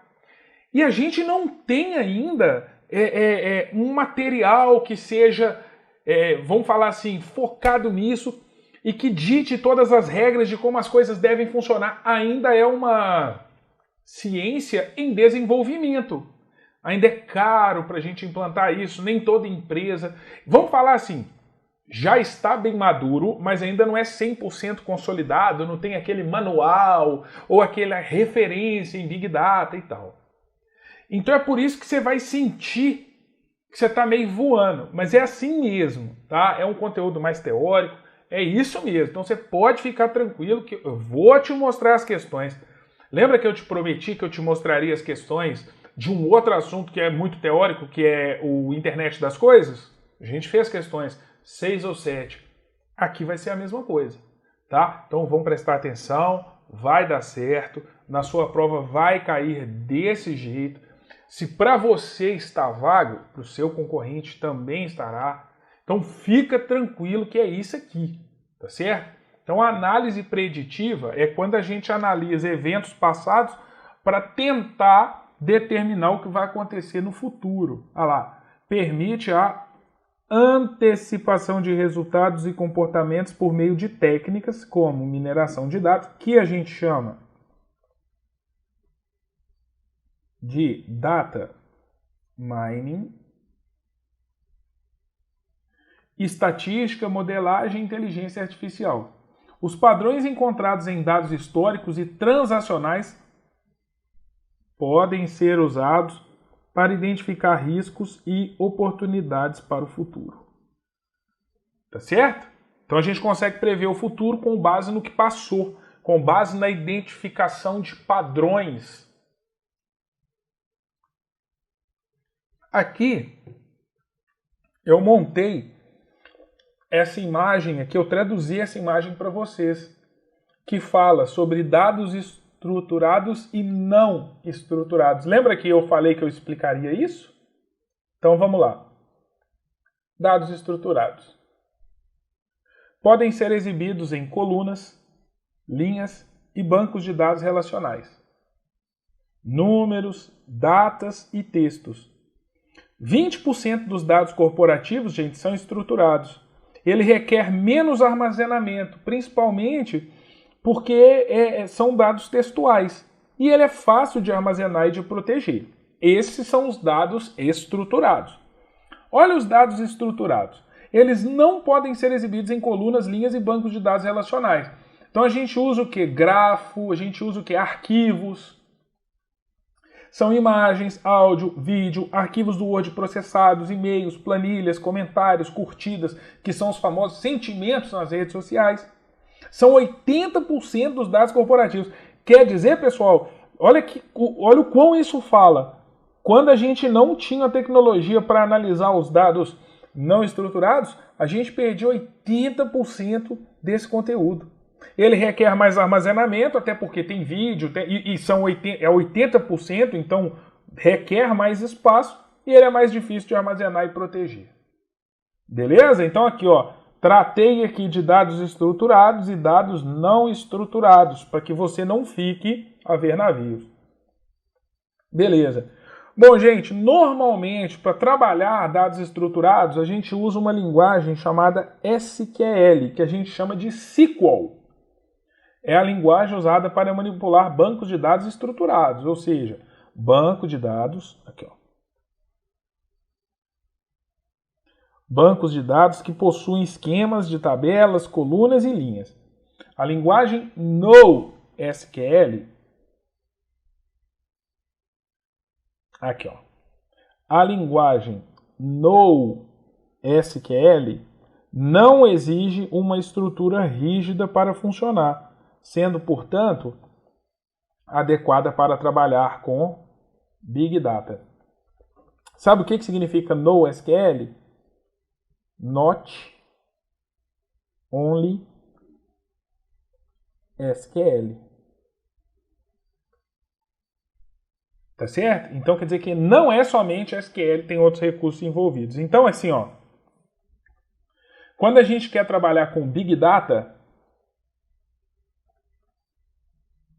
que são todos os tipos de dados estruturados e não estruturados, a gente vai usar linguagem NoSQL. Tá certo? O SQL seria apenas para dados estruturados, como os bancos de dados relacionais e por aí vai, tá bom? Tranquilo. Só colocar isso aqui para ficar melhor. Bancos de dados relacionais escalam, mas isso acaba gerando alto custo. Afinal de contas, são necessárias novas máquinas, contratação de especialistas nos bancos de dados utilizados, etc. Quer dizer, eles crescem. Você consegue crescer. Só que quando ele cresce além, né, do que ele foi programado, né, quando ele ultrapassa os limites, você precisa de novos computadores, contratação de especialistas de banco de dados e tal. Já os bancos de dados não relacionais permitem uma escalabilidade mais barata e menos trabalhosa, pois não exige que sejam adquiridas máquinas poderosas e nem que se contrate superprofissionais.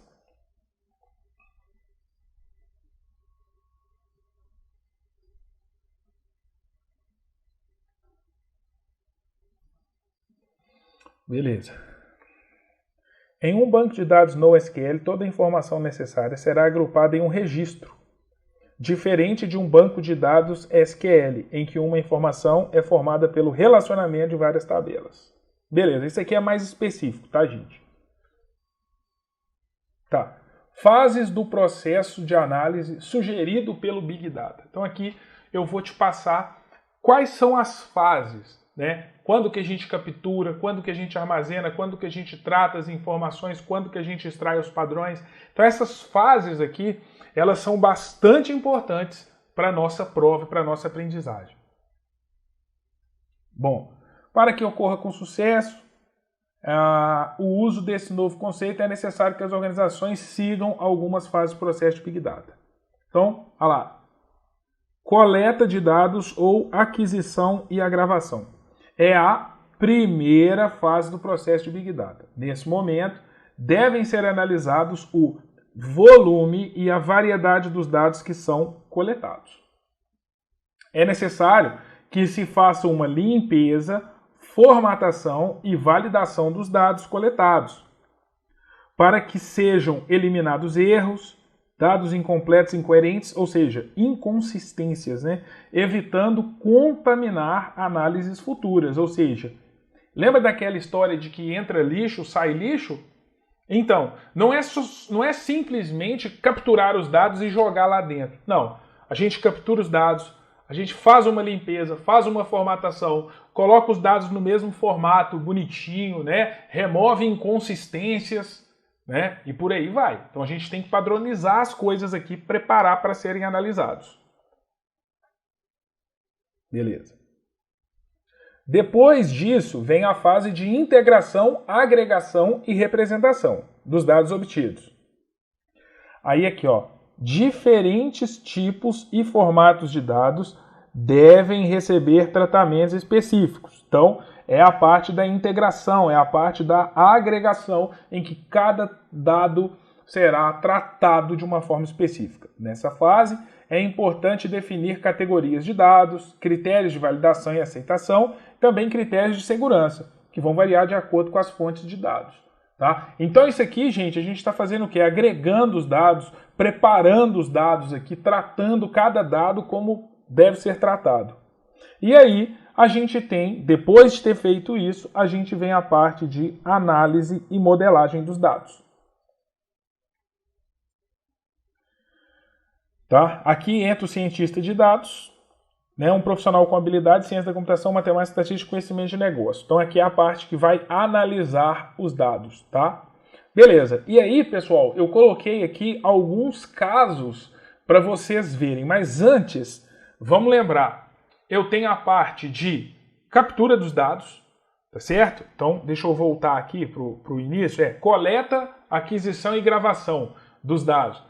Aí depois, numa próxima etapa, eu tenho a integração ou agregação, né, que eu vou preparar os dados, enfim, e por fim eu tenho a análise e a modelagem dos dados. Lembrando que nessas etapas eu uso ferramentas de Big Data Analytics. Não é isso mesmo? Que vai me auxiliar em todos os processos do início ao fim.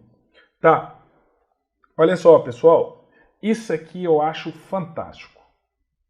Aqui eu coloquei alguns exemplos de uso. Uma das empresas que mais investem em tecnologia, pessoal, é a rede de varejistas, né? A rede varejista Walmart. O Walmart é a maior rede de mercados do mundo. E sabe o que eles perceberam? Que quando ocorre um alerta meteorológico, por exemplo, chuva forte, ou então furacão, aviso de furacão, tornados, tsunamis e por aí vai, a população dos Estados Unidos corre para os supermercados ou Walmart e além deles comprarem água, há um consumo excessivo desse tipo de doce, que é chamado de Pop-Tarts. Um doce de morango, uma tortinha de morango. Isso é bom pra caramba. Então, olha para você ver, por meio de análise de um banco de dados gigantesco, o Walmart percebeu isso. Então, o que eles fazem? Eles conseguem fazer essa análise e primeiro que eles colocaram os Pop-Tarts, já que eles perceberam isso, eles colocaram os Pop-Tarts perto de lanterna, água, fogareiro, enfim, equipamentos que as pessoas podem precisar caso uma tragédia aconteça. Então eles colocam os Pop-Tarts ali para vender mais. E mais, quando há um alerta desse ocorrência meteorológica mais pesada, né, climática, o que eles fazem? Eles reabastecem as lojas rapidamente com esse produto, pois sabem que há um consumo excessivo desse tipo de produto. Nessa época lá. É um gigante varejista que armazena e analisa mais de 2,5 exabytes de dados para aumentar a sua competitividade. Tá. Esses dados dizem muito sobre seus clientes e padrões de consumo. Um dos tipos de análise que o Walmart fez é correlacionar acontecimentos de eventos a compras de produtos alimentícios. Por exemplo, percebeu-se que os americanos compram até 7 vezes mais Pop-Tarts antes de um furacão. E o mesmo acontece com a cerveja, que torna-se o item mais vendido antes desse mesmo evento. Agora, diante dessa informação, assim que um aviso de furacão é emitido, os gerentes da loja do Walmart posicionam o cereal logo ao lado dos equipamentos de emergência, não só para facilitar a vida dos clientes, mas também para aumentar exponencialmente a venda desse doce. Já que eles perceberam que há um comportamento comum dos clientes, existem clientes que talvez não tenham esse comportamento e que se a gente der um empurrãozinho, eles passarão a ter. Vendemos mais. AstraZeneca, tá? É um gigante do ramo farmacêutico. Seus diretores relatam que antigamente a principal preocupação era garantir a eficiência de um novo medicamento seguro e aprovado pelas regulamentações. Então, antes, eles se preocupavam, tô aqui, ó, a principal preocupação era garantir a eficiência de um medicamento seguro e aprovado. Atualmente, a preocupação é como esse produto pode ser comprado com os concorrentes e o que faria os clientes optarem pelo produto ao invés do produto dos concorrentes. Beleza. Levou à criação de um modelo de Big Data que correlacionou diversas fontes de dados com o intuito de descobrir qual é o custo final de se tratar uma doença, desde atendimentos de emergência, passando por medicamentos, consultas e etc. Descobriu-se que os gastos com medicamentos representam 11% do todo. Ou seja, os clientes, ou vamos falar assim, as pessoas, elas gastam 11% do total do tratamento com medicamento. Então, por exemplo, se o tratamento deu, vamos imaginar que o tratamento deu R$1.000, quer dizer que R$110 desse tratamento total é gasto com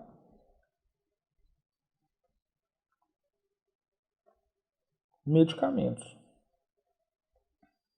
Se eles conseguissem reduzir os custos, que representam 89% dos gastos dos clientes, esses mesmos clientes teriam uma forte justificativa para adquirir seus medicamentos.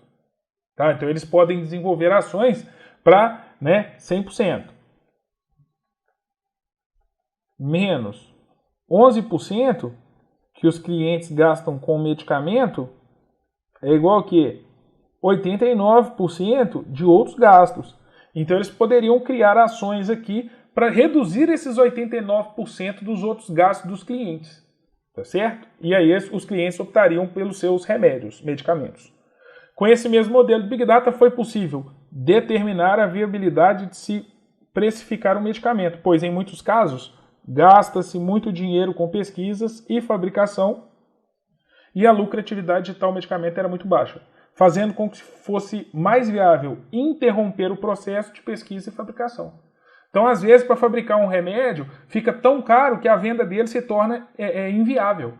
Então, por meio de Big Data, a utilização de técnicas e ferramentas de Big Data, a gente consegue determinar isso. Ok? Tá. Aqui, pessoal, a gente entra também para falar um pouco de Data Mining, que é um desdobramento do Big Data. Tá certo? Data Mining faz parte de um processo maior chamado processo de descoberta do conhecimento em banco de dados. Knowledge Discovery in Database. Ok? Então, Data Mining faz parte disso. Tem a ver com descoberta de padrões. O KDD está diretamente relacionado à inteligência do negócio. Aqui, ó.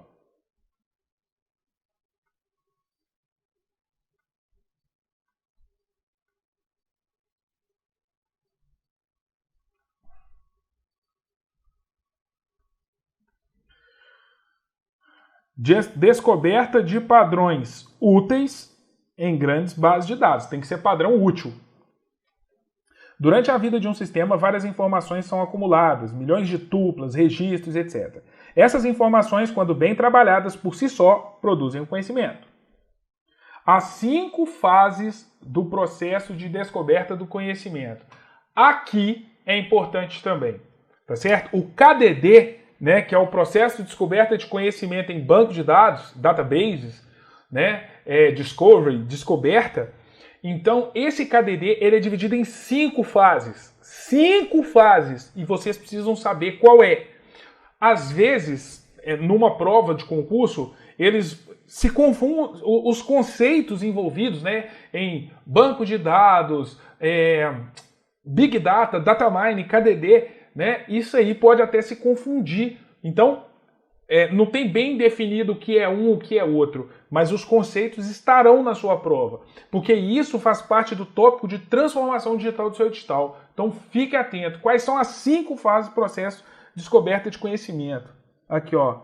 Seleção, pré-processamento, formatação, mineração e a interpretação do resultado.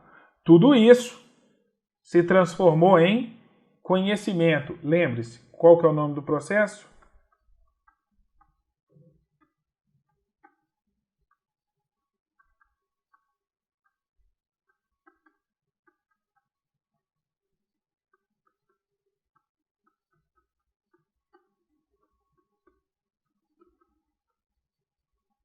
Processo de descoberta de conhecimento. Lembre-se desse nome. A etapa de seleção é a primeira etapa do KDD. É uma etapa muito importante, pois é nela que serão decididos quais os conjuntos de dados que serão relevantes para que sejam obtidos resultados com informações úteis. Pessoal, vocês não vão querer gastar com computadores caríssimos, softwares caríssimos, pagar funcionários que recebem altos salários para o cara analisar dados que não fazem sentido nenhum para a sua organização. Então você tem a primeira etapa, seleção. Selecionar os dados que fazem sentido de serem analisados. Tá? Banco de dados relacional, arquivo de texto legado, internet e outros sistemas. Beleza. O pré-processamento, quer dizer, antes do processamento, acontece a limpeza dos dados e a seleção de atributos. Então vamos limpar os dados, tá? Então, ó, informações ausentes, errôneas ou inconsistentes nas bases de dados devem ser corrigidas de forma a não comprometer a qualidade dos modelos de conhecimento a serem extraídos no final. Por exemplo, uma pessoa que pesa 560 quilos ou uma que tenha 200 anos. Isso tudo, gente, tem que passar por um processo de pré-processamento para identificar as inconsistências.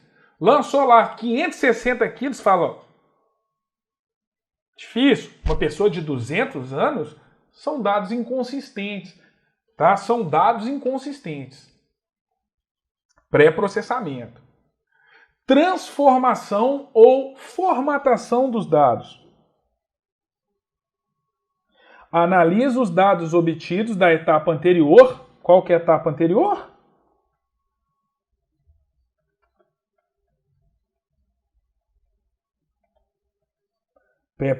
Pré-processamento e reorganiza de uma forma específica para que possam ser interpretados na etapa seguinte. Então ele pega aqueles dados que foram pré-processados e reorganiza para que possam ser interpretados na etapa seguinte. Se eu tenho uma tabela com diversos tipos de veículos, mas o meu objetivo é trabalhar com categorias distintas, posso fazer uma agregação e separá-los em esportivos, SUV, utilitários. Eu posso tratar, né, ou trabalhar em cima daqueles dados que foram obtidos com pré-processamento. Então eu posso criar uma categoria de utilitários, SUV, esportivos. Da mesma forma, pessoas. Né? Pela idade eu posso classificar como crianças, adolescentes, idosos. E aí eu tenho a mineração propriamente dita. É onde tudo acontece. Os dados, depois de transformados, serão lidos e interpretados. É aqui que vem. A mineração faz com que meros dados sejam transformados em informação. Tais informações são indicadas através de força bruta, ou seja, lendo regra por regra e as interpretando. Porém, isso é feito com o uso de softwares. Na última etapa, a da interpretação dos resultados, é onde as regras indicadas pelo processo anterior são interpretadas e avaliadas. Após a interpretação, poderão surgir padrões relacionados e descoberta de novos fatos, que podem ser utilizados para pesquisa, otimização e outros.